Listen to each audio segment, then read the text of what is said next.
शेतकऱ्यांसाठी 15 डिसेंबरच्या संध्याकाळच्या ठळक बातम्या।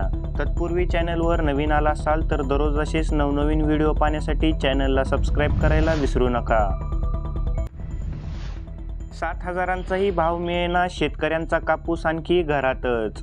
मागील वर्षाप्रमाणे याही वर्षी सुरुवातीलाच कापसाचे भाव घसरल्याने शेतकऱ्यांमध्ये संताप निर्माण झाला आहे।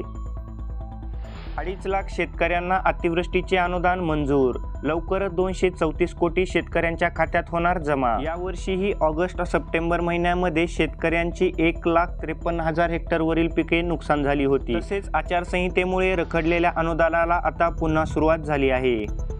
ऊसाला 4,000 दर द्या, शेतकऱ्यांची मागणी। चालू गळीत हंगामामध्ये काही कारखान्यांनी भाव न जाहीर करता तोडणी सुरू केली आहे। राज्यातील 60,000 एकरवरील द्राक्षबागांवर कुऱ्हाड। प्रतिवर्षीच्या तुलनेत खर्च मात्र चौपट, दर मात्र कमी। याशिवाय शेतकऱ्यांकडे कुठलाही पर्याय नाही।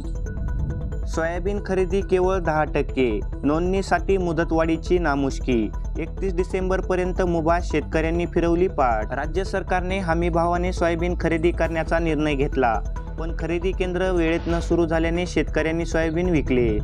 मेळघाट मध्य प्रदेशचे पठार जगनीच्या फुलांनी बहरले। प्रामुख्याने जगनीच्या फुलांचा वापर औषधी उपचारांसाठी केला जातो। सांगलीत कॅलिफोर्नियातून द्राक्ष, इराणचे सफरचंद आले। बाजारामध्ये विविध फलांची रेलचेल। भारतीय सफरचंदाचे दर प्रति किलो 140 रुपये व इराणच्या सफरचंदाचे दर प्रति किलो 200 रुपये। धो बरसला तरी पाणी पातळीत घट।